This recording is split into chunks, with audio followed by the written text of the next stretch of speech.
नमस्कार, आप देख रहे हैं एनबी न्यूज। आपके साथ मैं हूं पूजा परमार। मध्य प्रदेश छत्तीसगढ़ में खबरों की शुरुआत करते हैं। छत्तीसगढ़ के मुख्यमंत्री भूपेश बघेल ने अपने निवास कार्यालय में रिसाली नगर निगम के नवनिर्वाचित पार्षदों से मुलाकात की। मुख्यमंत्री बघेल ने सभी नवनिर्वाचित पार्षदों को नगरीय निकाय चुनाव में उनकी जीत के लिए बधाई और शुभकामनाएं दी। इस अवसर पर गृह मंत्री ताम्रध्वज साहू, संसदीय सचिव विकास उपाध्याय, छत्तीसगढ़ राज्य खनिज विकास निगम के अध्यक्ष गिरीश देवांगन सहित अन्य जनप्रतिनिधि उपस्थित रहे।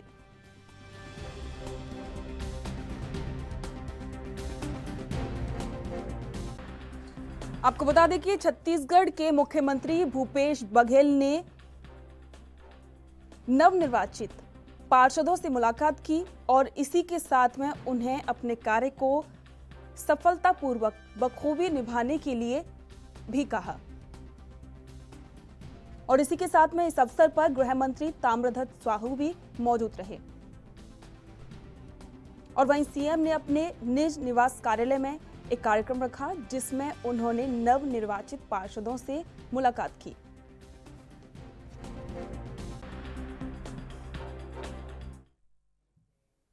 छत्तीसगढ़ के मुख्यमंत्री भूपेश बघेल ने रायपुर स्थित अपने निवास कार्यालय में महाधिवक्ता कार्यालय द्वारा प्रकाशित छत्तीसगढ़ उच्च न्यायालय के वर्ष 2022 के कैलेंडर का विमोचन किया। इस अवसर पर महाधिवक्ता सतीश चंद्र वर्मा भी मौजूद थे। महाधिवक्ता वर्मा के प्रयासों से कैलेंडर प्रकाशन का ये दूसरा साल है। ये कैलेंडर सभी अधिवक्ताओं, कर्मचारियों और शासकीय विभागों के न्याय कार्यों के लिए काफी सुविधाजनक रहा है।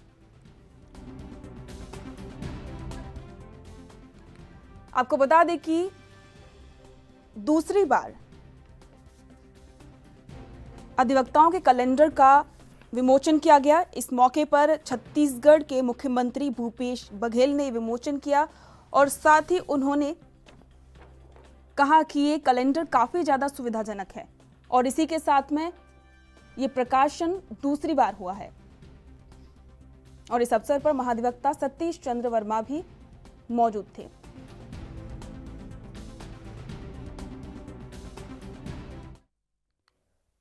छत्तीसगढ़ के राजनांदगांव कलेक्टर तारण प्रकाश सिन्हा ने जिले में कोरोना से मृत्यु होने वाले व्यक्तियों के परिजनों को सहायता राशि प्रदान की। जिला कलेक्टर ने 596 व्यक्तियों के परिजनों के लिए 2,98,00,000 रुपए की राशि स्वीकृत की। स्वीकृति के पश्चात राशि संबंधित तहसीलदार को आवंटित की गई और सभी तहसीलदार को निर्देशित किया गया कि स्वीकृत प्रकरण में प्रत्येक मृतक के परिजनों को 50,000 रुपए की सहायता राशि तत्काल भुगतान किया जाए। आपको बता दें कि जिले में पहले भी कोविड से मृत 551 व्यक्तियों के परिजनों को कुल 2,70,50,000 रुपए की राशि का भुगतान किया जा चुका है। इस प्रकार जिले में अब तक 1137 कोविड से मृत व्यक्तियों के परिजनों को 5,68,50,000 रुपए का भुगतान स्वीकृत हो चुका है।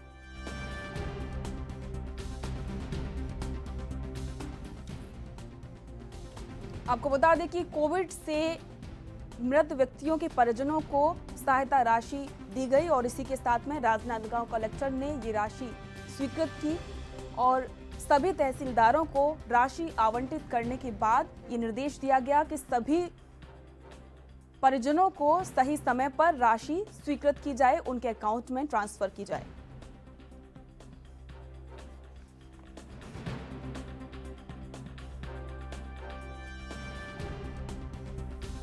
आपको बता दें कि छत्तीसगढ़ के राजनांदगांव कलेक्टर तारण प्रकाश सिन्हा ने कोरोना से मृत होने वाले व्यक्तियों के परिजनों को सहायता राशि प्रदान की। और आपको ये भी बता दें कि 596 व्यक्तियों के परिजनों को ये राशि प्रदान की गई है। ये राशि 2,98,00,000 रुपए की राशि स्वीकृत की है। और वहीं आपको ये भी बता दें कि जिले में अब तक कुल 1137 कोविड से मृत व्यक्तियों के परिजनों को 5,68,50,000 रुपए का भुगतान किया जा चुका है।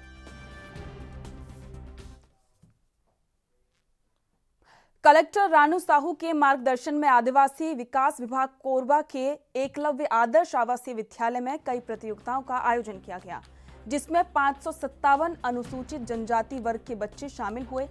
इस संभाग स्तरीय खेल और सांस्कृतिक और साथ ही बौद्धिक प्रतियोगिता में कोरबा ने सर्वाधिक 23 स्वर्ण पदकों सहित कुल 54 पदक प्राप्त किए। इसी प्रकार सामूहिक संगीत विधा में भी कोरबा की टीम ने उत्कृष्ट प्रदर्शन करते हुए स्वर्ण पदक प्राप्त किया। गौरतलब है कि विभिन्न विधाओं में प्रथम स्थान प्राप्त करने वाले 195 प्रतिभागी रायपुर में राज्य स्तरीय प्रतियोगिता में बिलासपुर संभाग का प्रतिनिधित्व करेंगे। प्रतियोगिता का समापन राजस्व मंत्री जयसिंह अग्रवाल, महापौर राजकिशोर प्रसाद सहित अन्य जनप्रतिनिधियों और अधिकारियों साथ ही कर्मचारियों की उपस्थिति में संपन्न हुआ।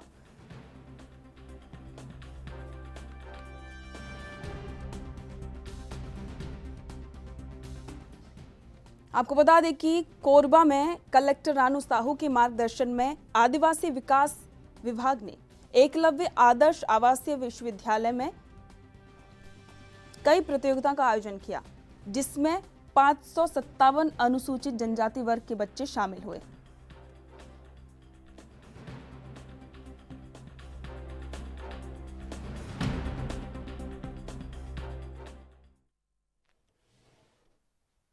देश में कोरोना के मामले लगातार बढ़ रहे हैं। छत्तीसगढ़ के रायपुर जिले में भूपदेवपुर में जवाहर नवोदय विद्यालय की 17 छात्राओं को कोविड पॉजिटिव मिली हैं और ये सभी लड़कियां 8वीं और 10वीं कक्षा की छात्राएं हैं। रायगढ़ के मुख्य चिकित्सा एवं स्वास्थ्य अधिकारी डॉक्टर एस.एन. केशरी ने इस बात की जानकारी दी। उन्होंने कहा कि ये लड़कियां हॉस्टल में रहती हैं, जिन्हें हॉस्टल से गेस्ट हाउस में शिफ्ट कर दिया गया है। साथ ही पूरे स्कूल को कंटेनमेंट जोन घोषित किया गया है। उन्होंने कहा कि 13 लड़कियों की रिपोर्ट शुक्रवार को और बाकी 4 लड़कियों की रिपोर्ट शनिवार को आई थी, जिनमें उन्हें पॉजिटिव पाया गया। शुक्रवार को 6ठी से 12वीं कक्षा में पढ़ने वाली 176 लड़कियों और शनिवार को 300 लड़कियों के सैंपल लिए गए हैं। इन बच्चों की टेस्ट रिपोर्ट आने का इंतजार किया जा रहा है। उन्होंने बताया कि पिछले रविवार को कुछ बच्चों के माता पिता उनसे मिलने आए थे, जिनमें से एक व्यक्ति संक्रमित था। आपको बता दें कि छत्तीसगढ़ में भी कोरोना के मामले लगातार बढ़ रहे हैं और इसी के साथ में छत्तीसगढ़ में एक बार फिर से कोरोना का खतरा बढ़ने लगा है। और आपको बता दें कि छत्तीसगढ़ के रायपुर जिले के भूपदेवपुर में जवाहर नवोदय विद्यालय की 17 छात्राएं कोविड पॉजिटिव पाई गई हैं और जिसके बाद में पूरे स्कूल को कंटेनमेंट जोन घोषित कर दिया है और कोविड-19 से संक्रमित छात्राओं को एक गेस्ट हाउस में शिफ्ट किया गया, जहां पर उनकी देखभाल की जा रही है। और वहीं स्कूल में पढ़ने वाली सभी लड़कियों के कोविड टेस्ट की गई है और जिसकी रिपोर्ट आना अभी बाकी है। आपको बता दें कि रायगढ़ के मुख्य चिकित्सा एवं स्वास्थ्य अधिकारी डॉक्टर एस.एन. केशरी ने इस बात की जानकारी दी और उन्होंने कहा कि सभी लड़कियां अभी ठीक हैं, उन्हें ज्यादा सिम्टम्स नहीं हैं।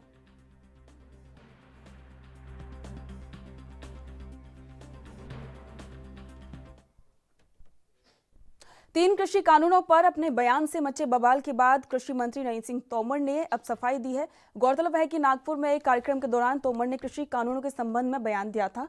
उनके इस बयान के बाद कांग्रेस ने 5 राज्यों के विधानसभा चुनाव के बाद कृषि कानूनों को वापस लाने की साजिश की आशंका जताई थी। अपने ताजा बयान में कृषि मंत्री ने स्पष्टीकरण दिया है। कानून भारत सरकार किसानों की भलाई के लिए लेकर आई थी।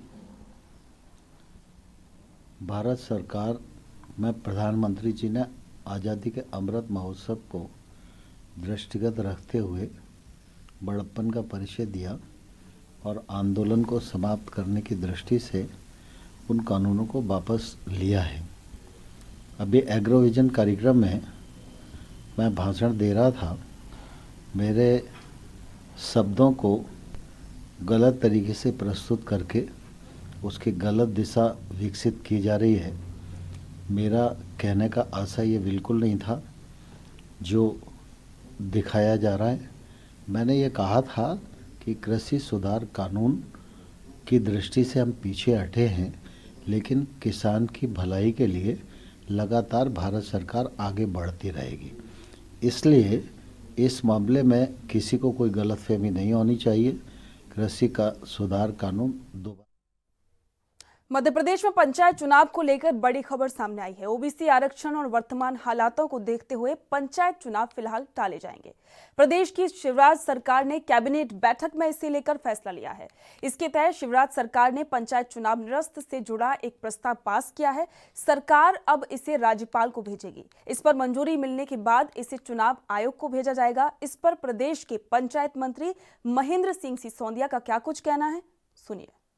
फर्स्ट बात यह है कि जो अध्यादेश हम लाए थे वो अध्यादेश सबको साथ लेने के चलने का था, मगर कांग्रेस पार्टी ने जिस तरीके से हाई कोर्ट और माननीय सुप्रीम कोर्ट में याचिकाएं लगाई, और मुझे ये भी कहना उल्लेखनीय है कि उस अध्यादेश पे ना तो माननीय उच्चतम न्यायालय ने ना उच्च न्यायालय ने कोई संज्ञान नहीं लिया, ना ही उस पर कोई टीका टिप्पणी की। विधानसभा के पटल पर उस अध्यादेश को आना था, मगर कांग्रेस के हंगामे के कारण और अपरिहार्य कारणों से वो पटल पे नहीं आ पाया। आज सर्वसम्मति से, चूंकि माननीय मुख्यमंत्री जी ने सदन में ये प्रस्ताव रखा था कि ओबीसी आरक्षण के बिना चुनाव नहीं कराया जाए, और सर्वसम्मति से विधानसभा ने इसको पारित किया था। आज कैबिनेट ने पुनः उसको मोहर लगाकर और महामहिम राज्यपाल को उस अध्यादेश को वापस करने का अनुरोध किया है। आगामी कार्य के लिए, चूंकि इलेक्शन का जो भी प्रोसेस होता है वो सरकार नीति और रीति बनाती है, किंतु इलेक्शन प्रोसेस जो है इलेक्शन कमीशन करता है। तो ये मध्य प्रदेश के गृह मंत्री नरोत्तम मिश्रा ने प्रेस कॉन्फ्रेंस की। इस दौरान गृह मंत्री ने कई मुद्दों पर चर्चा की और साथ ही कोविड के दौरान सरकार द्वारा उठाए गए कदमों की भी जानकारी दी।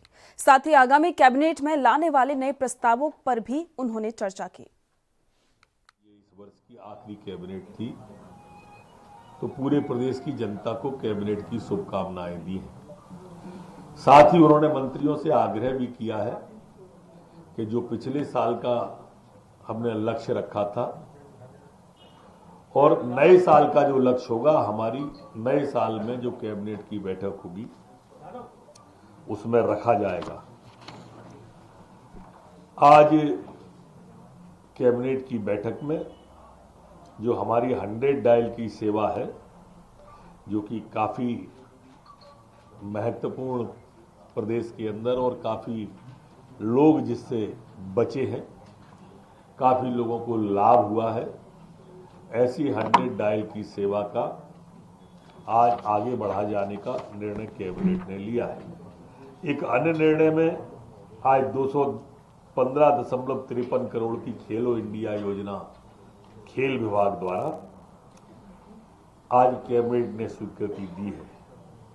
यहां मैं यह कहना भी प्रासंगिक समझता हूं कि जो टोक्यो के ओलंपिक में हमारे खिलाड़ियों का शानदार प्रदर्शन रहा है, उत्कृष्ट प्रदर्शन रहा है, और भारत सरकार द्वारा हमें यूथ गेम्स इंडिया, खेलो इंडिया आयोजन के लिए भी जो स्पोर्ट हब है उसके लिए भी स्वीकृति के लिए आज अलग अलग मदों में, पूंजीगत व्यय में, मशीन उपकरण के लिए सब मिलाकर 215.53 करोड़ रुपए की मंजूरी आज कैबिनेट के द्वारा प्रदान की गई है।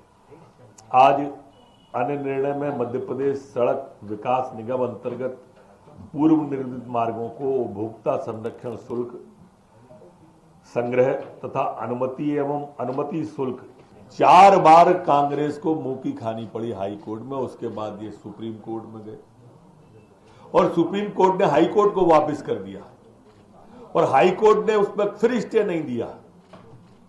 तो एक षड्यंत्र करके गबली केस में इन्होंने हमारे एक बड़े वर्ग, हमारा एक जो सबको साथ सबका विकास ले जाने की माननीय प्रधानमंत्री जी की और मुख्यमंत्री जी की कल्पना थी, उसमें इन्होंने एक बट्टा लगाने की कोशिश की और पिछड़े वर्गों के बिना चुनाव कराए जाए ऐसा सुप्रीम कोर्ट से आदेश इनके कांग्रेस के वकील, कांग्रेस के प्रवक्ता और कांग्रेस की एक महिला नेत्री जो छिंदवाड़ा की थी, उनके द्वारा लगातार दलीलें देकर इसको डायवर्ट किया।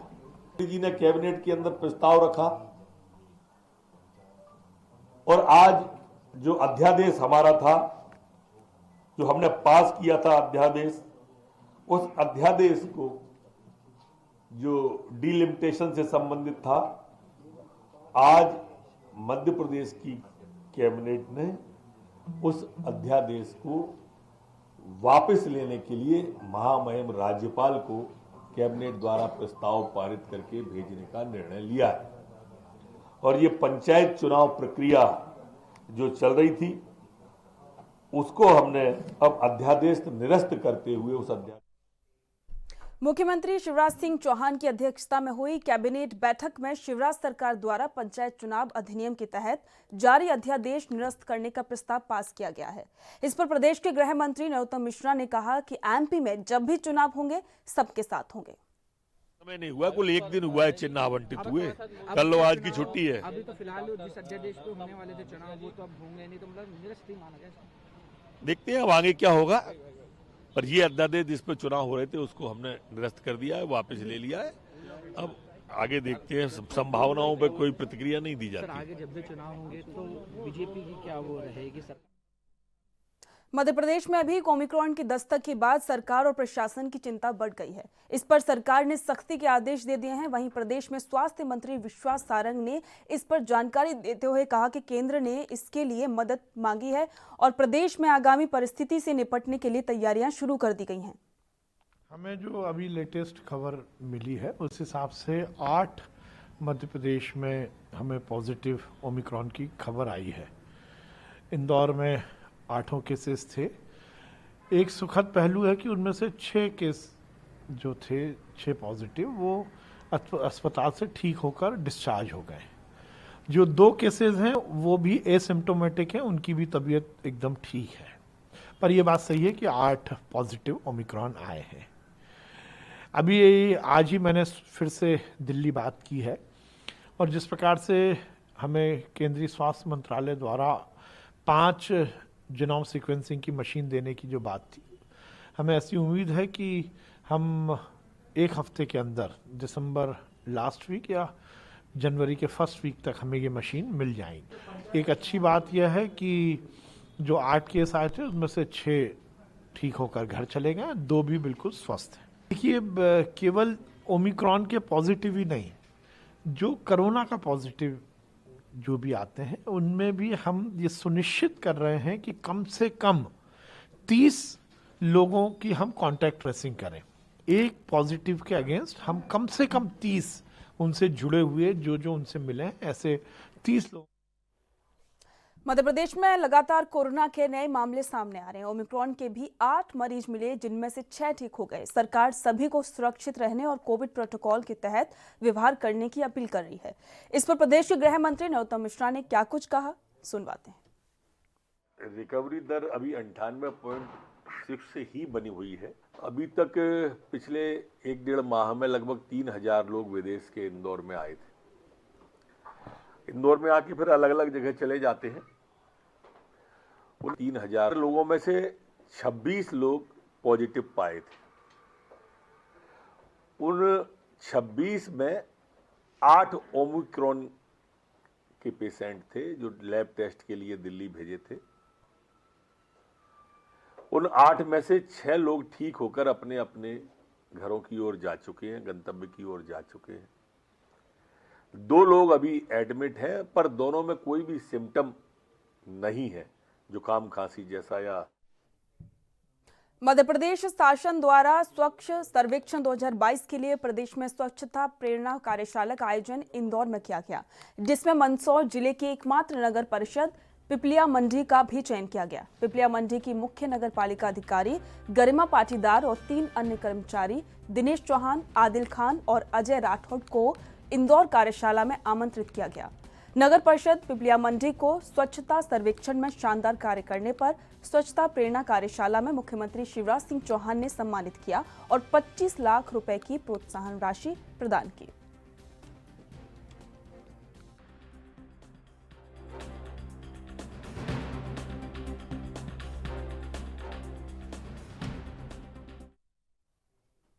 बेटी बचाओ बेटी पढ़ाओ अभियान को साकार करती शिवपुरी जिले की बेटी पूनम गुप्ता ने सीआरपीएफ में असिस्टेंट कमांडेंट की पोस्ट हासिल कर शिवपुरी जिले का नाम रोशन किया है। शिवपुरी अपने घर पहुंची पूनम गुप्ता का उनके परिजनों और शहर के लोगों ने स्वागत किया। पूनम गुप्ता का कहना है कि उनके मन में हमेशा से ही देश की सेवा करने का मन था और अपनी मेहनत और लगन से आज उनकी जिज्ञासा पूरी हुई है। वहीं पूनम गुप्ता ने बताया कि उनके परिजनों का पूरा सहयोग रहा, जिससे वो आज इस मुकाम पर पहुंची।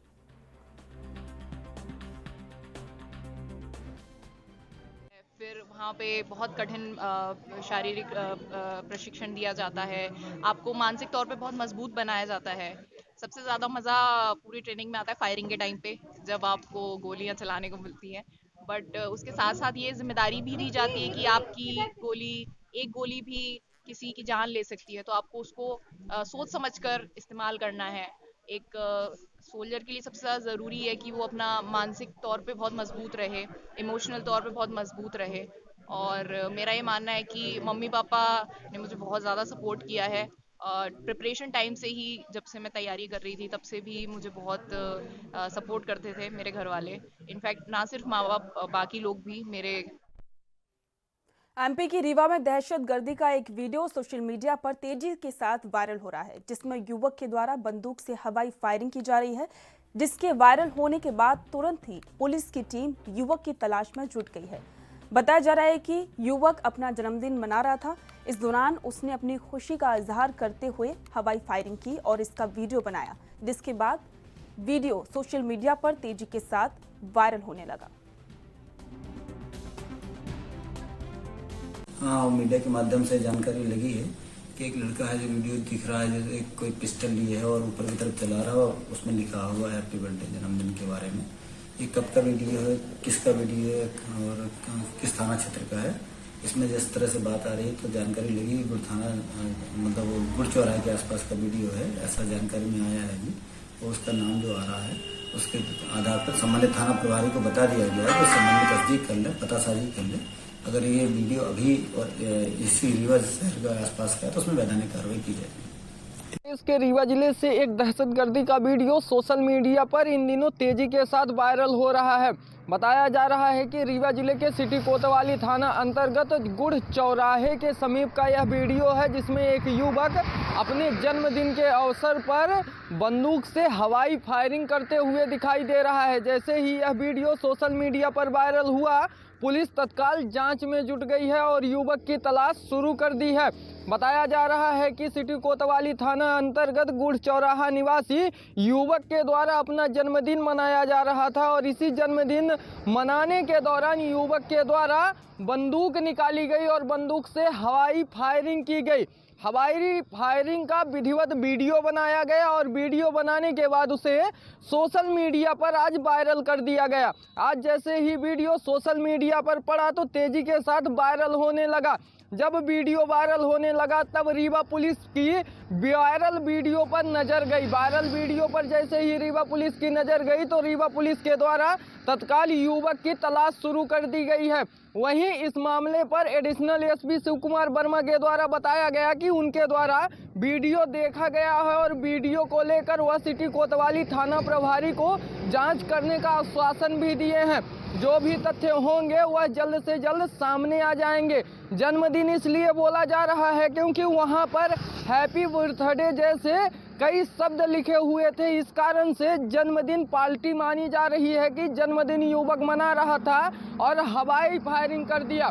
हालांकि रीवा जिले में इन दिनों जैसे दहशतगर्दी का वीडियो आए दिन वायरल होता रहता है, ये कहीं ना कहीं बहुत बड़ा प्रश्न चिन्ह रीवा पुलिस के ऊपर खड़ा होता है, क्योंकि नवयुवकों में ज़्यादातर यह देखा जा रहा है कि वह दहशतगर्दी फैलाने के लिए बंदूक से हवाई फायरिंग करते हैं और उसका विधिवत वीडियो बनाते हैं और सोशल मीडिया पर अपलोड कर देते हैं। हालांकि पूर्व में रीवा पुलिस के द्वारा कई कार्यवाहियां की गई हैं, बावजूद इसके इस पर रोक नहीं लग रही है। जबकि रीवा पुलिस को सबसे ज़्यादा जांच करने की यह ज़रूरत है कि आखिरकार हथियार नवयुवकों के पास आते कहां से हैं, जिससे कि वह फायरिंग करते हैं और फायरिंग करने के बाद वह दहशतगर्दी फैलाने के लिए वीडियो को सोशल मीडिया पर अपलोड कर देते हैं।